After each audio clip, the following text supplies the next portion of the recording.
All right, let's talk money. Even in the middle of a pandemic, you still have bills to pay, house payments, phone bills, medical bills. It may be nice if you had a little extra cash like a stimulus check to help you out. We're here to help for the next 15 minutes or so. We're answering your questions about stimulus payments, which is why Mark Hensley from AARP, North Carolina Triad Region, is joining us today on 2 Wants to Know. He is taking your questions about stimulus payments. So to get your question to our expert today, this is what you need to do. You need to text your question to 336-379-5775. This is a text only, do not call, text only. All right, Mark, the first question that we got already, and you're going to love this, right? Because you're like, okay, well, we don't know, but here we go. Is there going to be a fourth round of stimulus checks?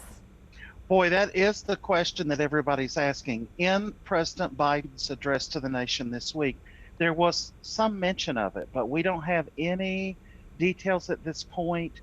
There is still discussion, but we know this is how this starts. So this is how the last 3 stimulus payments started, and there is discussion. So this is a developing story we'll have to watch. We'll have to watch. Okay, this week, the 7th batch of stimulus payments went out. So stimulus number 3, it dates all the way back to March. And, you know, they haven't really given us a timeline of when it's all going to end. No, they haven't. In the past, they've given us a very good timeline. We know that payments deployed to recipients of Social Security, railroad benefits, and other public benefits receive their payment actually a few weeks after the stimulus was being released. And then there's been weekly batches. It goes into the millions of payments that have gone out. So it's the end of April, and if you haven't received your payment, then we have some good advice for you. All right, so because they didn't put back the portal, right, for you to put your information in, but they did say file your taxes, and that could help out. Right. So the very, very first thing that I will say to you is if you have not filed your 2020 taxes, the date has been moved to May the 17th, and you should do that as soon as possible because that gives the IRS your current mailing address. If you're to get a refund, your direct deposit information. It also gives them your correct income. You may have had a huge change in your 2020 compared to your 2019 income, which could make you eligible for a pay up, which those are continuing to go out as the IRS determines what your adjusted gross income is for 2020. Then they are reconciling what payments are going out to people. All right, so speaking of payments, this person is asking, if I received less than the $1,400 on the stimulus this time, is there a specific reason? First reason is what is your eligibility? So remember the third payment, there was a much lower cap to stop eligibility. So it's 75,000 adjusted gross income for an individual, and that only went up to $80,000, and then that was it. The trickle to the end was cut much, much shorter, which would mean you can't compare what you got in the first 2 payments to this one because the cutoff was much quicker. Okay.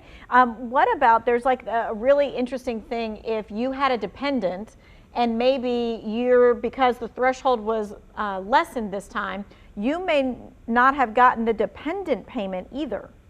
Yeah, Tanya, this is a really, this is a great point to make, that if you do not meet those income thresholds, you have dependents, you also do not receive that $1,400 per dependent. It is completely hinging on what your income is. Check the guidelines where your income falls. There's a number of calculators that are available online. It's also on your website as well to determine where do you fall with your adjusted gross income. And you're not automatically receiving those dependent payments. It is dependent upon your income. It is dependent upon your income. So someone is asking specifically, are you sure that the stimulus payment is an advance of a tax credit, or am I going to have to pay on it? Really good question. And Tanya, we've talked about this before. This is not income that is taxable. This is a cash rebate, and rather that being taken as a deduction when you file your taxes, it is paying it forward to the nation as an economic stimulus. And that's why if you didn't get stimulus 1 and 2 and you file your taxes, you'll get that credit on the tax return and get a refund. Same thing with this one. This one's going to be on next year's taxes. So if you don't get stimulus number 3, you'll be able to do it on your taxes, correct? That is the place to reconcile. The big news today is do not, and I repeat, do not call the IRS. Their operators will simply tell you they have the same information that you can access at irs.gov. Right. And I mean, we've gotten a lot of people, and I know you have too, saying, I just can't get in touch with the IRS. And we kind of all know that. You just can't at this point. Yeah, it's a waiting game, and that is frustrating for people, especially if they're in hardship. We ask you to continue to wait, but think about the things. Has anything changed in 2020? Have you moved? Have you changed banks?